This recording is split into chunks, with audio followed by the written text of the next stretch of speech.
Okay, what's up, everyone? Welcome back to House of Footy. It's your boy Ray, and with me today I got Mac Good evening. and Gio. Yo, yo, yo. Today we'll be going over the action from the final day of the Premier League 2022-2023 season and all that came with that. Before we get into it, though, don't forget to follow us on our social medias, both on Twitter and Instagram. Our handle is at @house_of_footy. Also, don't forget to rate, review, and subscribe to us. We are on both Spotify and YouTube. And lastly, feel free to get in touch with us via email. We love hearing from you guys, and we want you guys getting involved. Our email is houseoffooty@hotmail.com. Let's dive straight into what was, I guess, left to play for, which was the relegation battle. Gio, and first game, the I guess most talked about one for sure. Everton won, Bournemouth null. A game that Everton really needed to get a positive result from, and then just hope that Leicester really didn't do much. But eventually, Everton did get the goal, and it was, I think, I would want it to be in that stadium as an Everton fan at the end because I think that's relief. Sense of relief would have been amazing, especially just seeing the goal, the reaction from the goal. But what are your takes on this game, Gio? Honestly, this was one of the games I had on early on in the day, apart from all the other games, and there it almost seemed as if not only Everton was about to get relegated, Bournemouth was about to get relegated. The higher you finish up on the table, the more sponsorship money you get, and that's the bottom line of it. And that's the tough part of relegation. You lose all of that. But the way they were going after the chances, the way they were whipping balls in, the way they were scrapping for balls, it seemed like they were both battling for relegation, to avoid relegation. Sorry, but it was a very back and forth match, and honestly, as a neutral, it was very fun to watch because it was almost who's gonna bend and break first, and it took a very very nice chance and a very well taken shot by Decore, who has been one of their mainstay goal scorers in the past couple of weeks, and probably arguably one of their more consistent players in the past couple of weeks to kind of keep them up in this battle of relegation. Yeah, Mac, great goal, very important, obviously, because they sort of knew going into the halftime what was happening with Leicester, with them taking the lead um, in the first half. So they came out strong in the second half and got their goal. I think pretty well deserved. What did you think, man? Definitely well deserved based off performances of both these teams. Bournemouth had a lot of possession, up 63, comparison to Everton's 37% possession. So they were comfortable on the ball, but Bournemouth had such a difficult job breaking down defensively this Everton back line. Still only with all that possession, getting a couple shots on target, only creating a couple more shot creating opportunities. Aside from that, they had a very trouble, especially in that final third of breaking down this Everton team, and that's really what kind of won them the day, where they needed to, once they got that win, they could be able to feel comfortable and sit back, as they really didn't have a recognized striker out on the pitch. Demari Gray kind of starting up top, where okay, we have that goal, maybe we can hit them on the counter, see what we can be able to do on that opportunity, and even from then on, after they went down, after they went up 1-0, still had the better of all opportunities, even with less possession going into the second half of the game, into the deeper final 10 minutes, because there was a large portion of added time tacked on towards the end. So they managed to be able to kind of suffer through that and played very well, where it really didn't seem, in my opinion, for large stretches of this game, that Bournemouth were going to get across that finish line. Aside from that one opportunity from the header down from Kiefer Moore, where Pickford saved smartly, other than that, it really didn't seem like anything was created on their end. So if I'm, I know we're going to talk about shortly, but if I'm a Leicester fan, I'm fuming because Bournemouth did not feel like they turned up really at all today. And this is their fourth loss in a row with the season, and it's the third time that's happened. So this is on tie for the worst run of their season at the worst opportunity if you're a Leicester City fan. So it's tough that way, but you have to give credit to Everton, because in this situation, as you highlighted, with them knowing Leicester is kind of in the lead, they knew that they had to be able to bring something out of the locker. They were able to do that, so full credit to them. And the job that Sean Dyche has done with this team since coming in has been phenomenal, especially at home. I think they've won 6 games at Goodison, and that's 75% of their wins this season. So they really had to come when everything's been on the line, is perform well at home and see an opportunity to be able to keep themselves up, and they were able to do that. So, like I said, full credit to them. And I think this now puts them in a position where they're the second longest running club in the English top flight lead, other than Arsenal. I think they're at 70 years, and Arsenal's at like 98 or something like that. So it's great to see that kind of a club with a lot of history where it was able to stay up. Yeah, club with a lot of history. That might have a lot to play in the off season because, gonna be honest with you guys, look at that starting lineup. It did not scream Premier League quality to me. A lot of those players, I mean, and we can touch about it when we talk about Leicester, but just wanted to bring up that the starting squad lineups from both teams, I think I would probably take Leicester's just because of their attacking prowess over Everton. But yeah, a lot needs to be done. Gio, you were talking about Bournemouth being looking like a relegation team. Yeah, it looked like two teams that will be in the Premier League next season, but will struggle heavily if they don't have a lot of reinforcements. But that's a big bonus, as you said, Gio. Everton staying up. You expect a lot of changes. I don't know if Sean Dyche is expected to continue that being the Everton coach, but regardless, you expect a lot of changes to take place, right, Gio? Yeah, look, I understand it was a very injury-ridden season for the likes of Calvert-Lewin, but For sure, for sure. is he really good enough? I don't see it. I don't see it, especially you definitely want to get some fresh faces in here and sort of, while there's still a little bit of value on some of these guys, get your value out of them and sort of start not necessarily a rebuild, but definitely kind of retool your team to get yourself set for the future. Again, he'll have a full season for him to work with some of these guys. So it's going to be interesting. They still have great players such as Damari Gray, who was on the Leicester side once upon a time. So he will be staying up. He'll see his former team go down. But there's definitely talent on the team. But again, after the season they had to struggle to stay up, it's going to be hard for them to kind of attract the right kind of talent that they'd like to. And obviously losing Anthony Gordon isn't the best thing. But again, it's going to be a tough off season for them. It'll really show how their recruitment is as a club. So we'll see how it is. Yeah, Mac. I guess same question to you. I feel like Everton, if it would be hard for them based on sort of the history, based on some of the bright players that Gio already mentioned, to find themselves in that situation again next season. They, as you expect, learn from mistakes and hopefully have a better start next season. But do you think that's as easily said than done with this squad? What do you think, Mac? No, so I think that they are going to have to look at kind of a restructuring in a lot of ways. Sean Dyche is signed to confirm to the both of you is that it's $5 million a year contract until 2025. So he's in here for the long haul. It wasn't kind of like Big Sam's contract where it was really just for the 4 games till the end of the season and see what he can really do. So he's definitely going to be there. The interesting part would be they score the second fewest goals in the Premier League. The only other team to score fewer goals than them were Wolves, who were high up on the table for them, but have a much better defensive. Not a much better defensive record, but a little bit more consistent in terms of the performance to egg out wins. Whereas this Everton team, that's where they're going to really have to step up. Where Gio talking about Dominic Calvert-Lewin, that's a fair point. Where even we can't even question his ability because his availability isn't there. So it's hard to know and really critique him correctly because we don't see him play.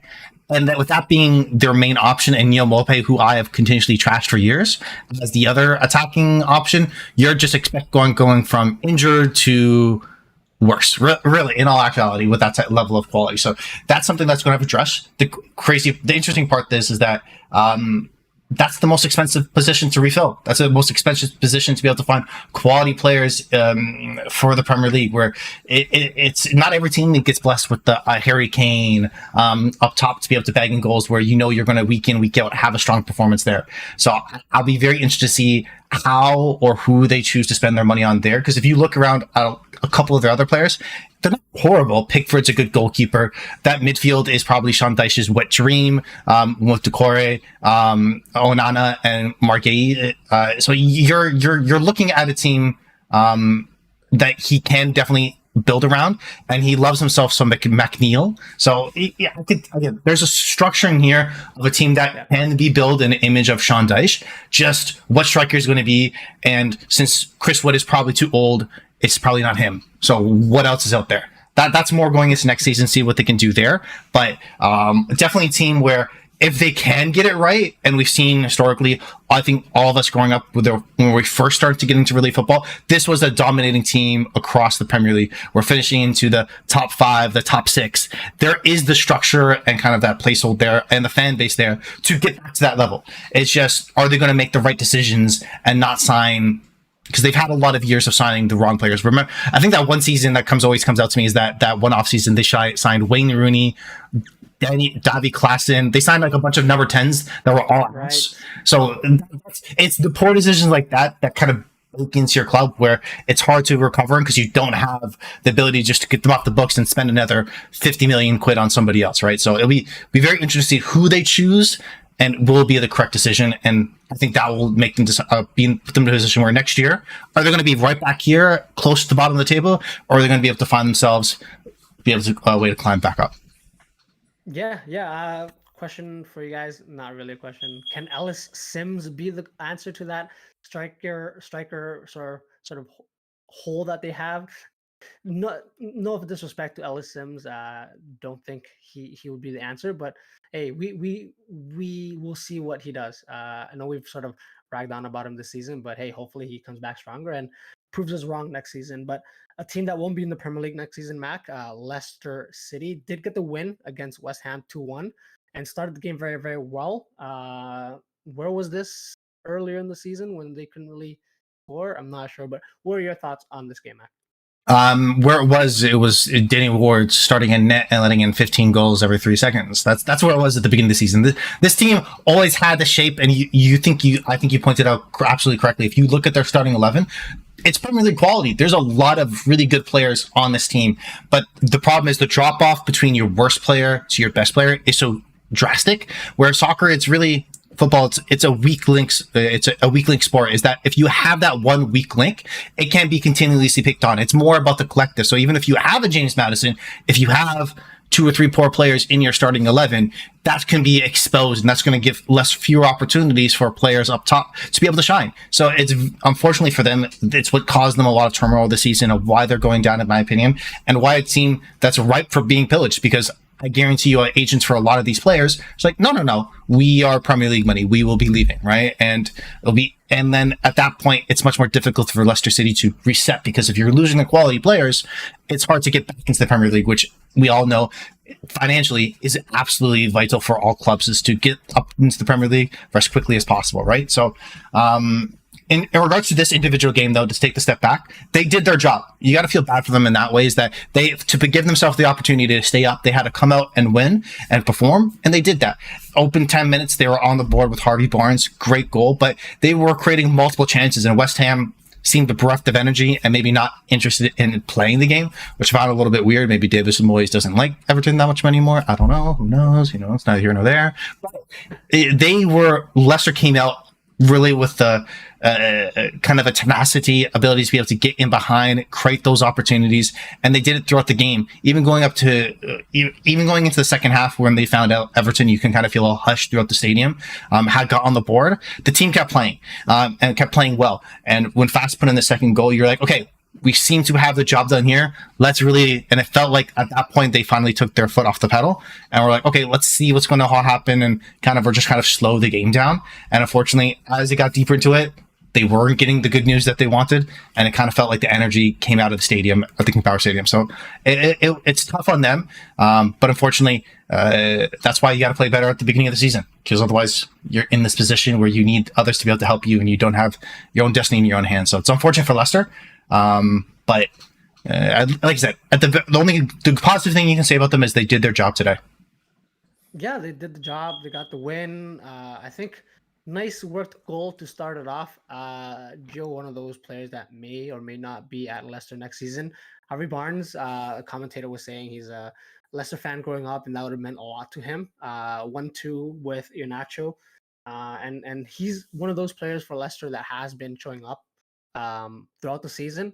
and will be tough to see sort of how he stays. And to that point, Mac, it really didn't seem like West Ham was there to play because they conceded from a set piece against Leicester, a team that always concedes set piece goals. And West Ham, we know how strong they are. So yeah. That being said, though, they West Ham did pull him back through Fornals. He Leicester again showing off sort of why they were a team that was always struggling with relegation, losing the ball in midfield, and then Fornals drives at the defense and scores it near post. But overall, Gio, what were your thoughts on this game and what's happened with Leicester going forward? Yeah, no, I think we all kind of see, or we can almost all agree that they put up a good fight at the end. Again, like Max said, they did what they were, what they needed to do, but obviously too little, too late. And what can you expect except for a fire sale? They had the opportunity to sell Tielemans, get some money off that, so they have money on for their wages when they're in the relegation battle, and things of that nature. James Madison will likely be gone as well. Harvey Barnes, again, a Leicester kid growing up. Um, maybe maybe he's the one who sees it more of a passion, than more of a monetary thing, and stays with the club, to kind of keep kind of the rally going to try to get them back up as much as possible, as quick as possible. But with that being said, I think with the lineup they have now, I think they are, you know, right now they are well equipped enough to obviously compete with the top clubs of the championship. But the thing is, again, you don't know who you can keep. Uh, Apart from the James Madisons, the Yuri Tielemans, of course, Vardy being, the age Vardy is, and you're gonna have to keep up with wage bills, and I don't think many of these clubs going down, including Leeds, will be able to keep up with their wage bills. Yeah, it's good. We're definitely gonna see what they do in the offseason. We can touch a little bit more about that, but now let's move on to another team that went down.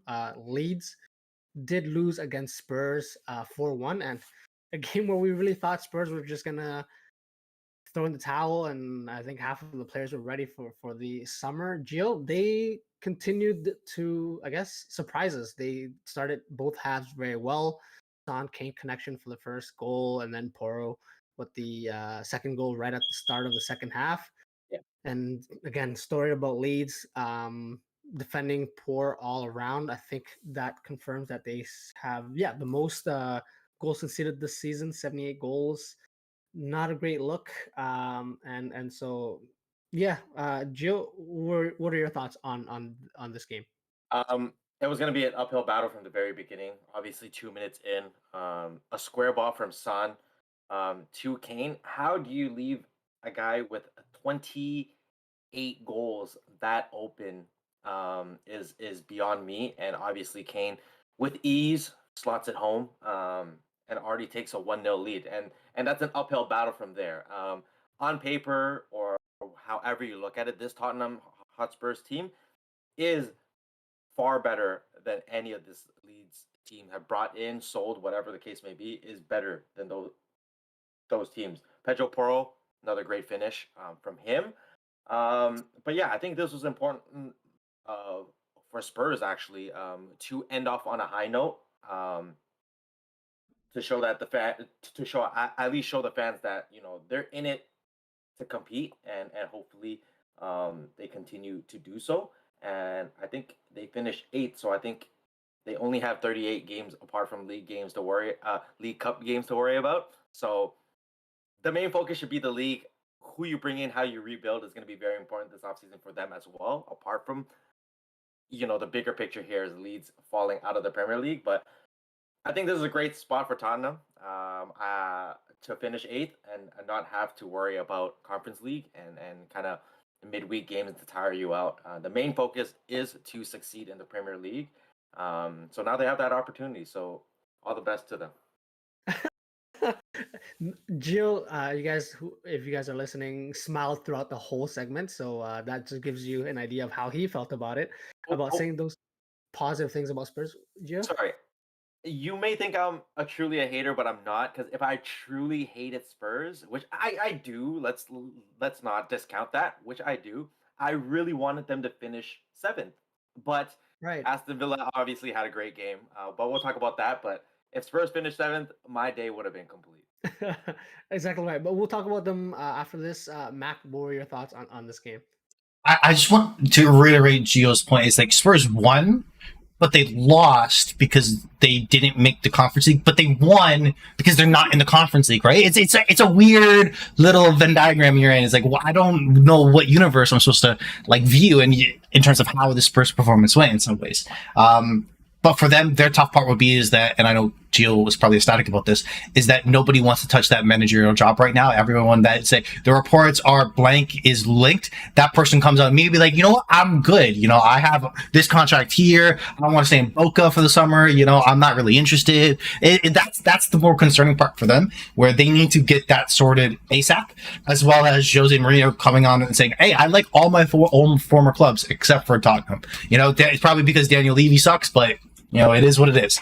If you have that kind of interview coming out, it's hard to attract the correct name, to build the right project, to then kind of reset the team that needs to be done. So they have a lot on their plate.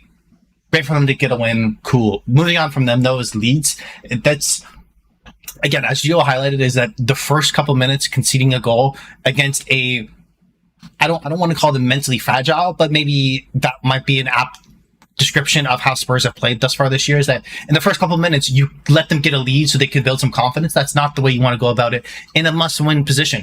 That I feel like is really on them, and then going 2 down and just letting the Spurs team run rampant and have full confidence, that just really goes to show, and Ray, you highlighted how worse they have been defensively, because in this type of game you need to shut up shop, similar in some ways, but I understand you're playing against more difficult contribution as Everton, competition as Everton did to Bournemouth, where just deny them. They will break themselves. We will get our opportunity. We will score then, and then give yourself a shot at least to stay up. And they weren't able to do that.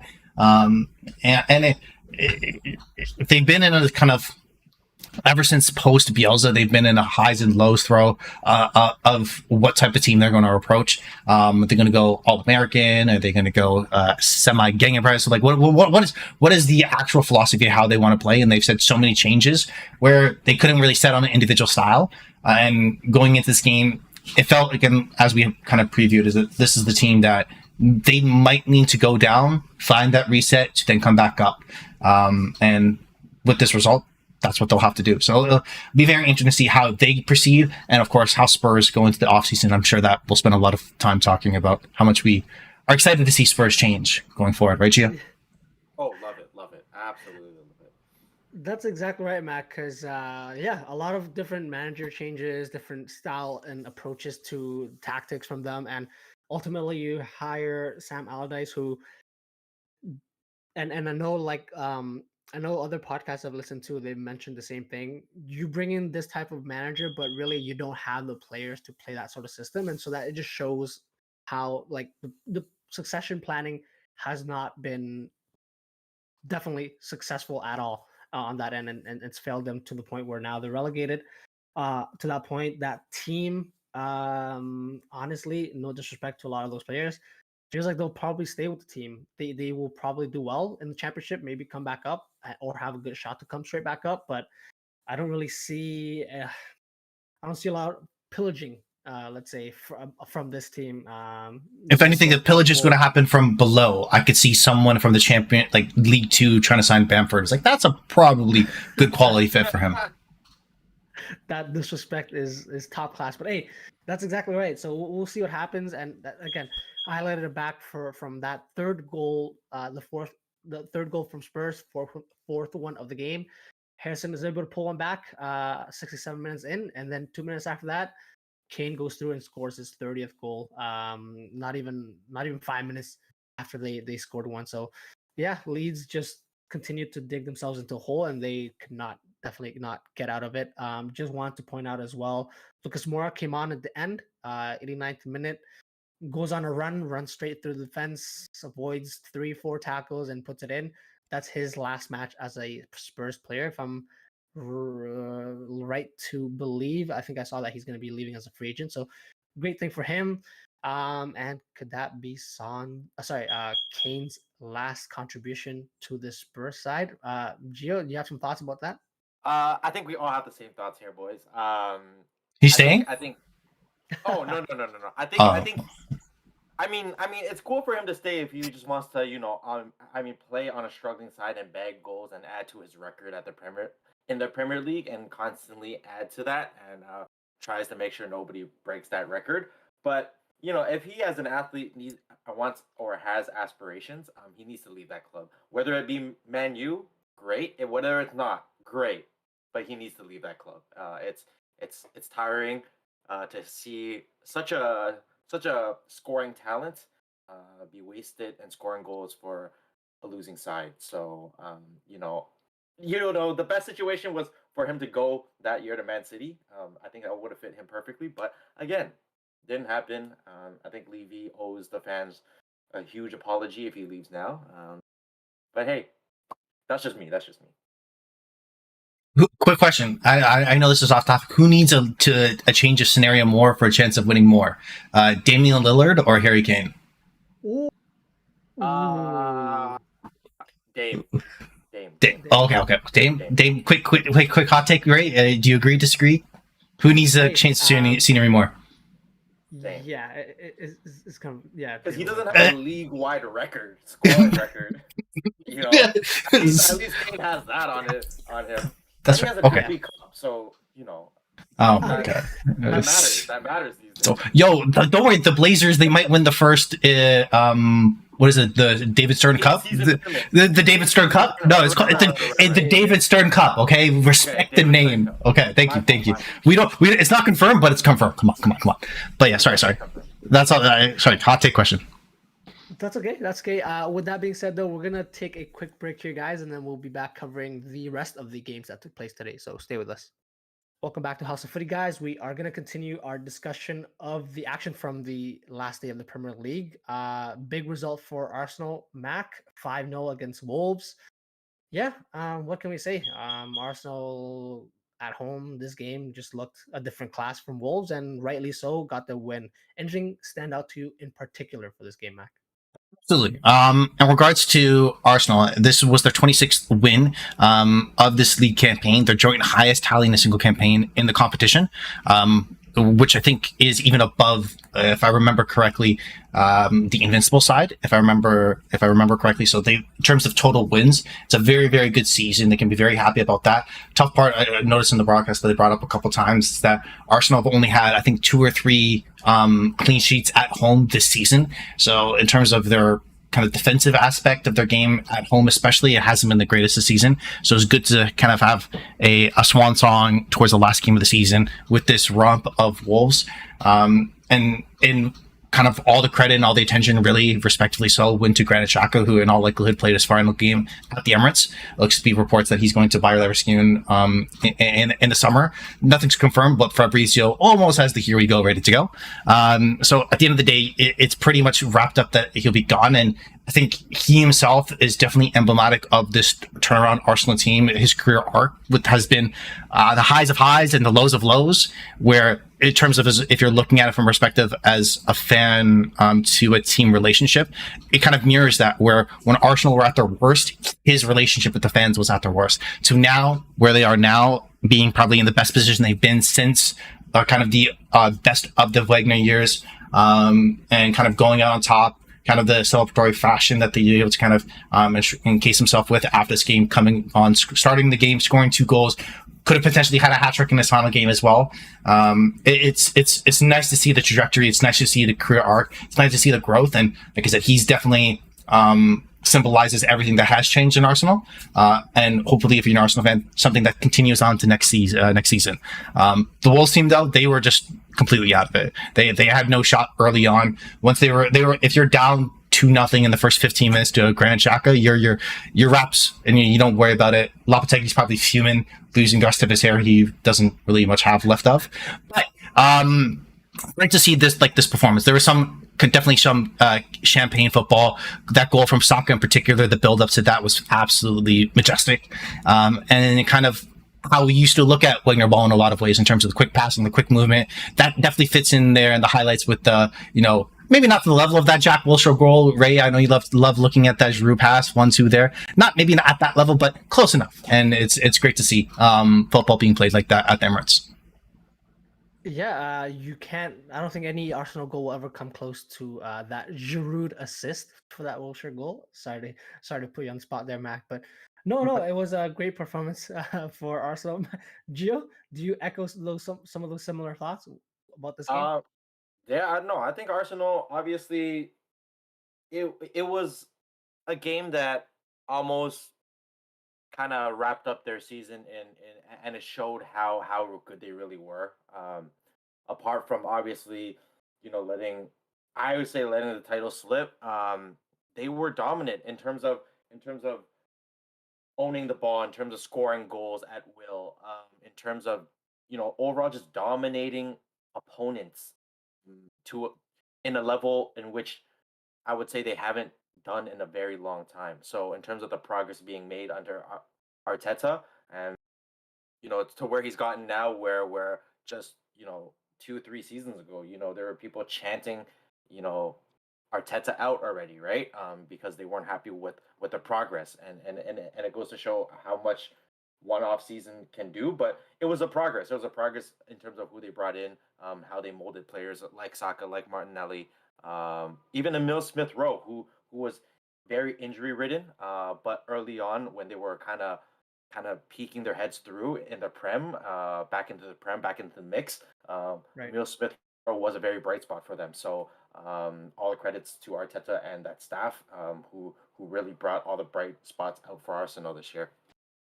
Yeah, exactly right. And I love how you mentioned that they molded some of those players, and we covered this. I mentioned this in the last podcast and mentioned it to you guys multiple times. But Saka and Martinelli for sure standout players for Arsenal this season, amongst others for sure. But yeah, Mac, that third goal. Well, let's go back to the second goal for Arsenal, the Saka's Xhaka second goal, where Saka literally jogs past his defender. It looks so slow, but his movement is fantastic.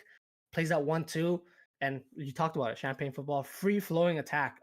Even the missed passes or sort of missed back heel pass by Odegaard gets flicked on to Ajaka, who finds himself in the box. Constant theme this season and scoring that goal. So if you're gonna be attacking and playing so that well, even deflections are not going to be able to help the defending team. And it really goes to show that third goal, I think the epitome of not just the move, but that Saka touch where you think, as he's done a lot this season, will take it on his right foot, his weaker foot, and maybe go near post. Completely kills the ball and sets himself up to go far post, which is just fantastic.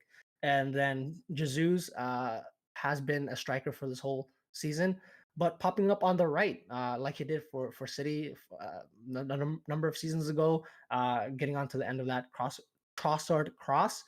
And lastly, QR getting a goal in, but and we're gonna touch on Manu next, but that's a horrible mistake from Jose Sa, who there's talks about him maybe replacing De Gea at Manu. If that's the case, Manu have seen those types of mistakes before, and might not be so excited to see that. But yeah, overall, Arsenal great performance, and we'll see how they build up on from that.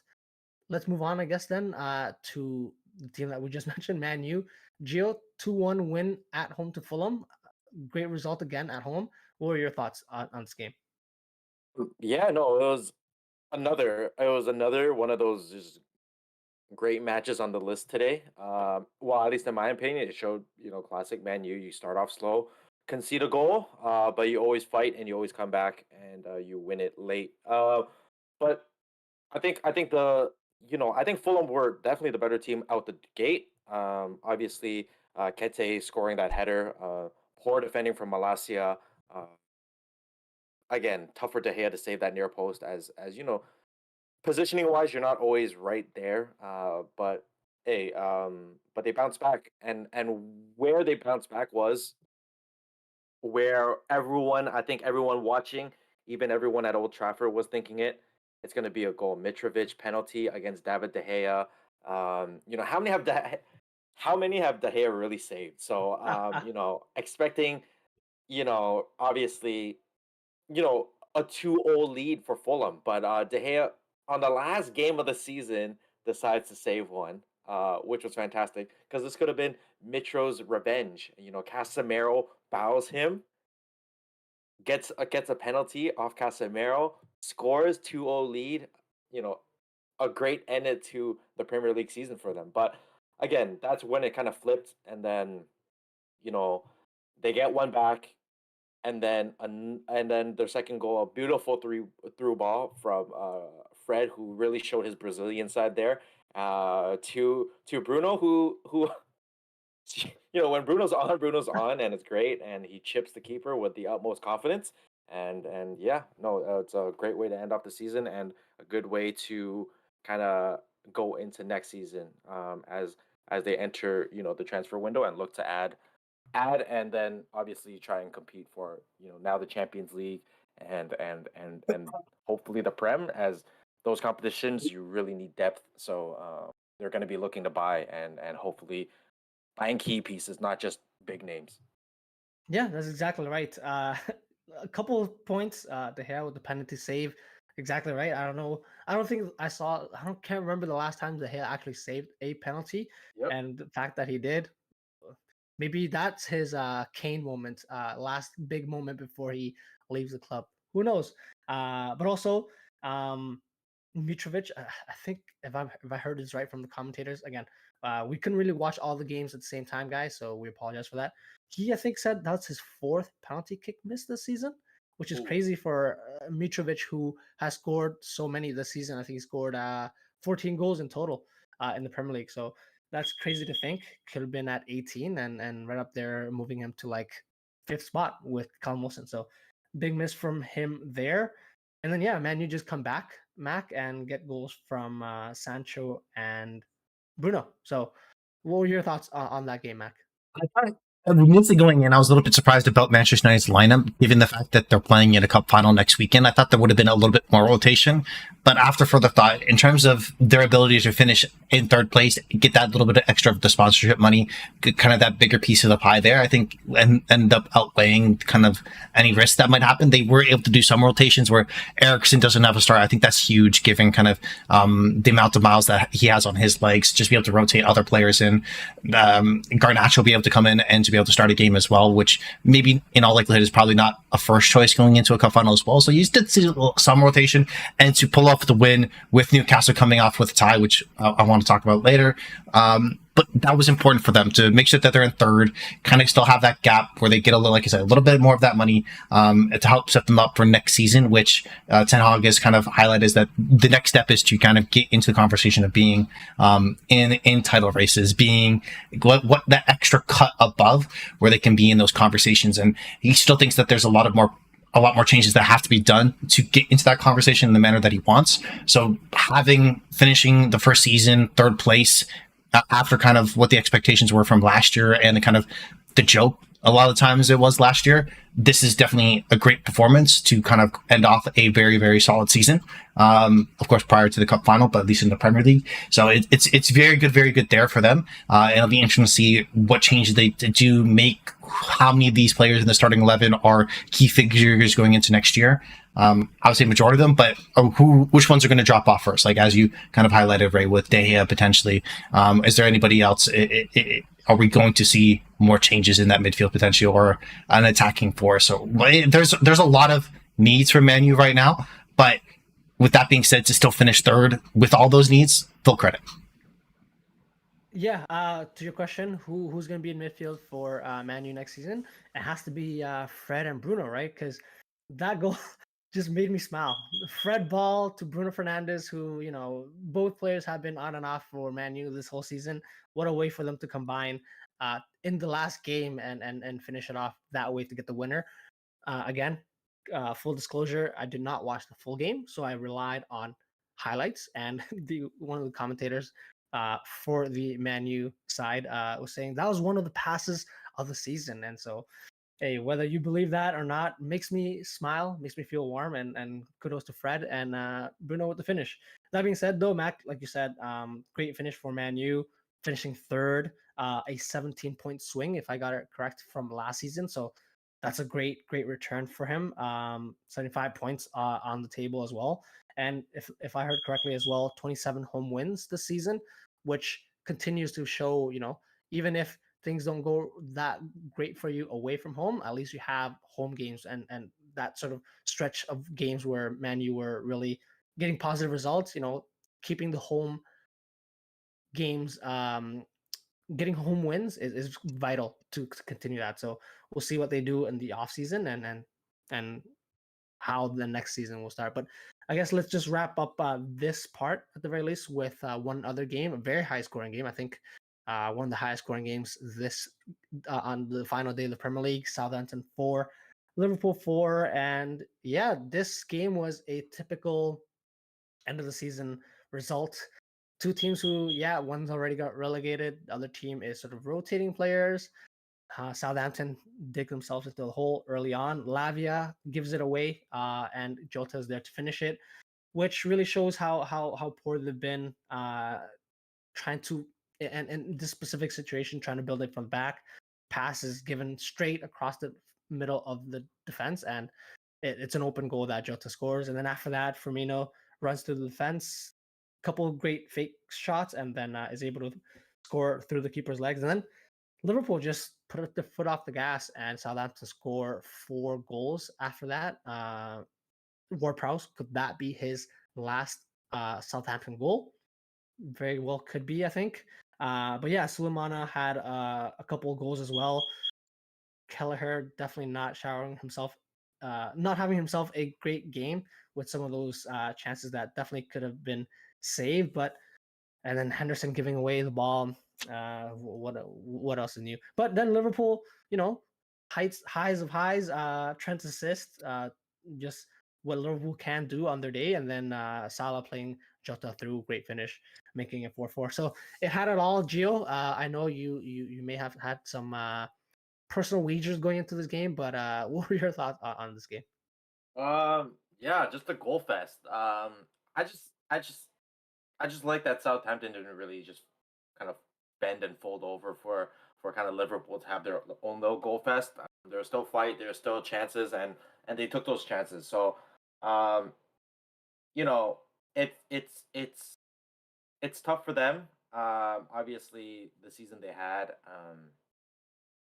but apart from you know them being one of the 3 teams going down, and this was already kind of decided, a couple of weeks ago that they were a team going down, is that apart from James Ward-Prowse and maybe 1 or 2 guys, who really leaves this team, in the championship, and will they be the most set up to kind of get their way back into the prem the quickest? Um, Arguably, possibly because of who they won't lose, as opposed to who those other teams will lose. So they have scouted very well, as we know. A lot of players have come from Southampton and created great careers in the Prem. One of them being, you know, former Liverpool legend. I don't know if Ray thinks he's a legend anymore, but Sadio Mane was a former Southampton player. So yeah, Morgan Schneiderlin. Those are all names that have gone through the Southampton system and have made big moves. So they can create and they can farm those types of players and scout those types of players. Then I think I can back them to not be in the championship for far too long and have success back in the Prem. Exactly right. Lavia, the player who made the mistake in the first half, also one of those players who's touted to be, I think, came from Man City actually very recently, and could be very well be on the radar of a lot of those Premier League teams. But yeah, we'll see what happens. Mac, thoughts on this game and Southampton overall? Southampton definitely deserve to go down based on the quality of their starting 11. Let's keep it a buck. I don't think you're going to see too many Premier League names. You're not going to see a lot of rumors for people trying to pillage at least some of these players, right? I would say there's a clear cut below. Again, the team that James Ward-Prowse goes to, if he does leave, I understand he's the captain. He's played with them, I think, for almost his entire career. Maybe he does want to stay, but for the sake of his career, it'll be interesting to see if there is a move who would it be? I think that's the conversation around the club, as well as for how much money. Because if he's going to drive the move, then you might get him at a discount, which is tough for this team that doesn't have much other ways, in my opinion, to be able to hit the reset. Because a lot of their attacking players, like Theo Walcott, Elianusi, they don't have a whole lot of years left in the bag for them to be able to potentially get attack on selfie, right? If you were to move off of them. So it's, again, they're a club with a lot of questions. Be very interested to see what they do if they can come back up. Another player that I know that hasn't started with them last couple of weeks, but Gavin Bazunu, the goalkeeper who also was from Man City as well, seems like a good keeper. Very, very young. Might be interesting to see what he can do in the championship along with Lavia.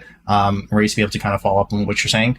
This Liverpool result, though, if we just look at the face of that, this was a nothing burger of a game for them, and it really kind of showed, and in a lot of ways, was emblematic of their season, of how things have gone. Where the highs of highs, lows of lows, where defensively things do not look sound. At certain moments, offensively, you can look unplayable, where there's nothing that a team can do potentially can stop them.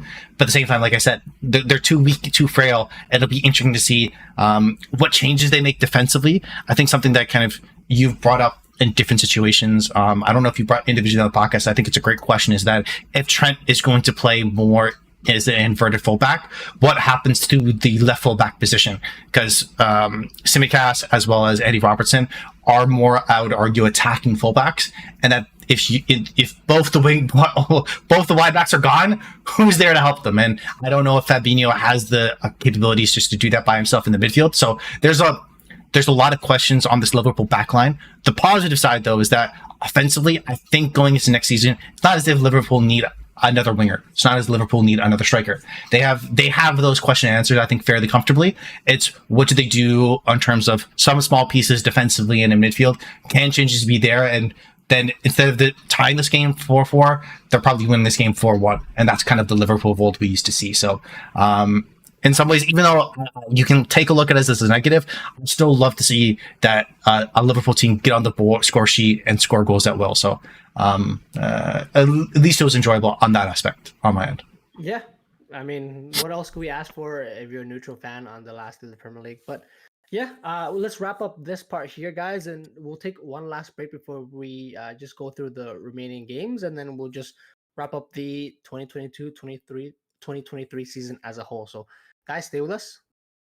Welcome back to House of Footy, guys. We're going to finish off today's podcast now, discussing the remaining games of the Premier League. One that we'll dive in more deep for is Aston Villa 2, Brighton 1. Big result for Aston Villa, as Gio mentioned earlier. This win secures them a spot in the Conference League next season. And I think overall, a great result. A game where I think definitely not a lot, you would say, riding, no real change sort of in the table positions. But I think a game that both managers secretly wanted to win, to just show, they are here. And obviously next season, they should be teams to be on the lookout for as potential tough matches to play.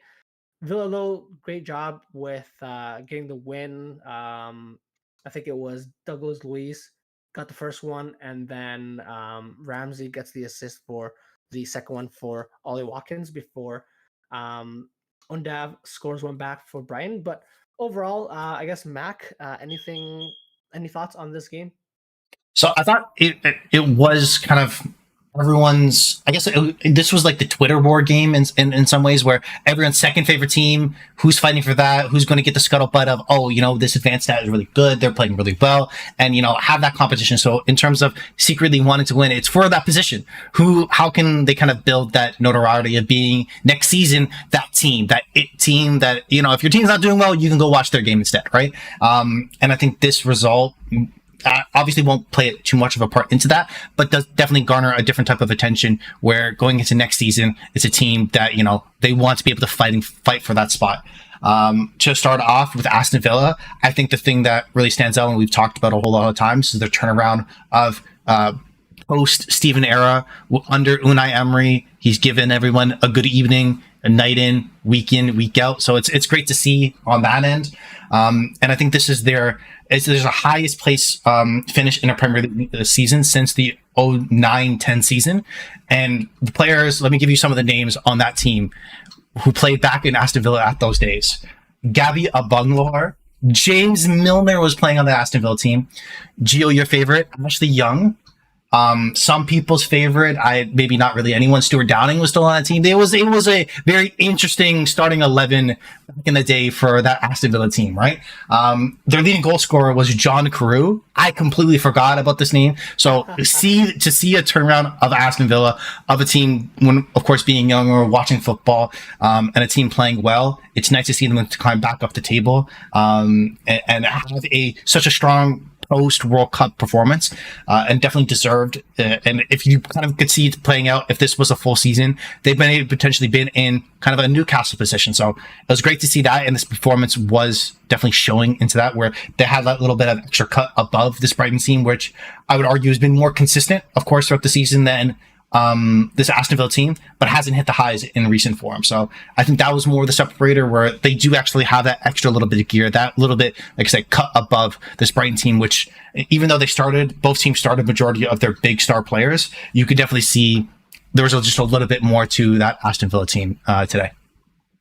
Yeah, I guess same question to you, Gio. I guess fair result in general for this game, but yeah, would you be happy as an Aston Villa fan to get Conference League football? Good evening on Thursday nights for those Aston Villa fans. Uh, I think any sort of European sort of competition is great for a club like Villa, who obviously doesn't always get to that point.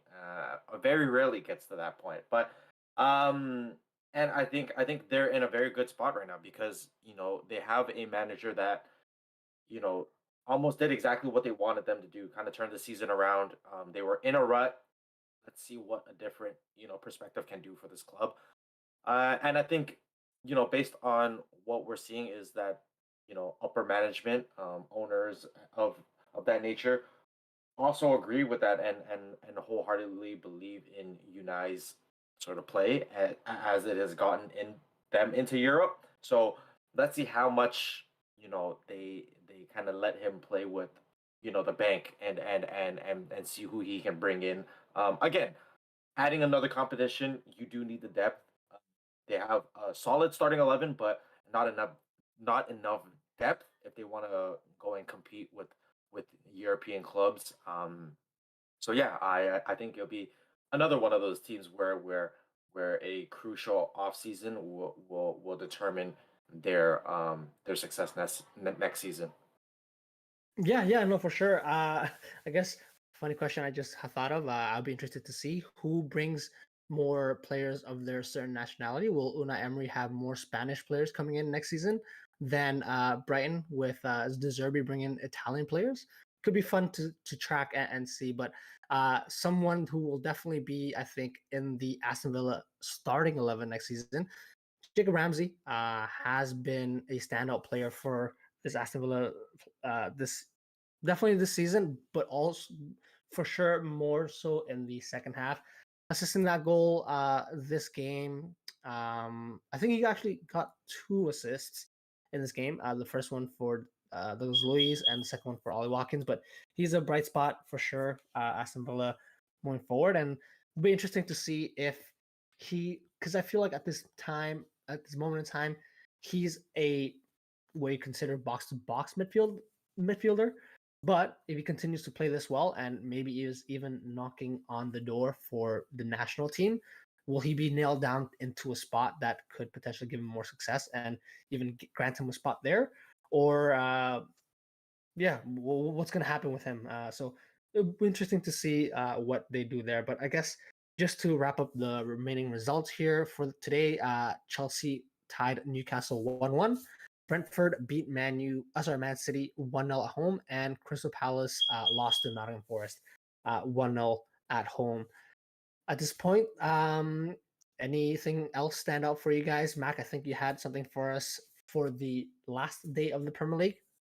Yes. So in terms of the last day of the Premier League, kind of something that stands out if I'm looking holistically at the season, and I was kind of nailed in from this last game, that Chelsea-Newcastle result is that Kieran Trippier is now Chelsea's joint third highest goal scorer at Stamford Bridge in the Premier League this season, with that own goal. So I think that is spot on for how Chelsea season's gone, finishing 12th. A poor season from them. Again, looking at that team sheet, it's scary when you think about it, what you can do on FIFA, but in real life, it's just not all coming together. It'll be very interesting what Pochettino does. And if you were to ask me right now, if you give me the points total for what Chelsea would be projected for next year, I am betting the over because it's going to be so undersold. And I know both of you have this gambling addiction thing. I don't do this. Neither here nor there. So I apologize. I shouldn't have spoke that to you. You know what? I shouldn't have put that on you guys. I'll be better. Again, I would go over for this Chelsea team because you have somebody that's going to spend a fair amount of money on whatever you really want if you have a kind of a good system, a good plan, and kind of be able to do what you want. And if he has full reins, if Pochettino has full reins, he has enough tools in the tool belt to build a good team. And what he's done with Tottenham previously. So just how poor this Chelsea season could be, I could easily be maybe we might have the biggest turnaround in points from season over season, just with him coming in, with the change that they've made. Very similar to the first time even Mourinho came back in the early 2000s, where there was such a quick flip where they were going from not contending at all to winning the Premier League right away, right? So I'm not saying they would be in that high up, but I could see them having potentially being towards like a mid 70s in terms of points totals instead of this season 44. So, again, love that Kieran Trippier stat for him being the third joint top scorer for Chelsea. Love to see that. But again, they still have hope. There is now, the season is done. Things to be able to move forward to, have that reset. You can't look back anymore, but at least in the moment, it's something I still want to enjoy. Yeah, sort of hopping on to that Chelsea downfall, I have one of the moments of the weekend for me that stood out on my Twitter timeline was a tweet from Carl Anka, who was asking people's Premier League predictions. Which is sort of your most crazy prediction for the season? And someone by the name of Josh Williams on Twitter said, in August 2022, Crystal Palace will finish above Chelsea. Crystal Palace did indeed finish above Chelsea this season in 2023, time recording, end of May, just by 1 point, but still crazy stat because of, the way that sort of they started. And it's been such a long season because of so many changes that took place at Chelsea. But that tweet just gave me a good few minutes of joy, just because what a crazy sort of prediction to have, but the fact that it came through and so late in the season, just fantastic. But yeah, Gio, last day of the Premier League, any, I guess, closing remarks or thoughts on the season? Hey, great season. It's been such a great season that it's felt like three. So we got a bit of everything. Great title race, great relegation race. The over under on how many managers Chelsea would go through was great. Spurs downfall in which you predicted was great. Arsenal being ahead of schedule, great. Man United being ahead of schedule, great. I had no complaints this season. Did Man City deserve to win? Absolutely, they deserve to win. Again, we say this with a lot of confidence, guys. We are football fans above all. I know we have our own clubs, but Man City is just that good. So you just got to give credit where credit is due. But no, I thought it was a great season. Is that Gio sort of playing the Pep mind tactics game, praising the team that they're about to beat? Because obviously, Pep praises the teams and then beats them 4-0, with Man City coming up Good karma. I thought Gio would have gone the Mourinho route and be like, oh, they only have this title for shortly because they're going to get a points reduction for all their financial issues, in terms of the overpaying players. So I thought Gio was going to go that way.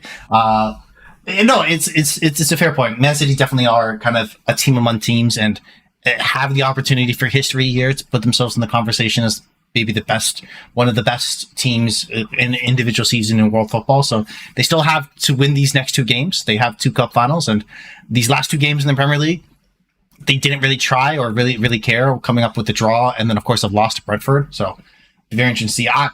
Looking back, going into next season, it'll be very interesting to see kind of if you're encapsulating who played the best in some aspects of the season, like De Gea with clean sheets. That could very much be a move on, something that they'll have to be able to rework potentially, and something which will be a big change for the club.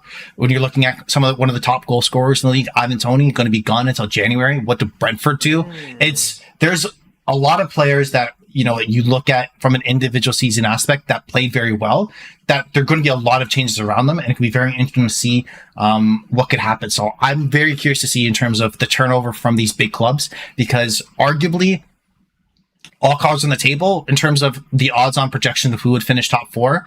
I think only 2 teams made it. I think Man City were first with the highest odds, and Man U were 4th. So you have other teams of the Tottenhams, of the Liverpools, of the Chelseas, big clubs that spent a lot of money, which you're going to have to experience a whole lot of turnover. So I think this might be one of our craziest off seasons in some ways, with those clubs trying to get back into position to be in the Champions League to get all that extra money. So very excited to see what will happen, and the turnover that could definitely happen because of this crazy season that we've had.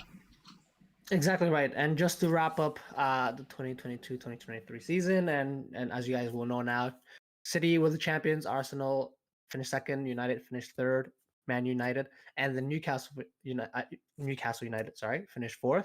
Europa League positions, Liverpool and Brighton 5th and 6th, and then the Conference League spot goes to Aston Villa. Relegated teams, Leicester City, Leeds United, and Southampton.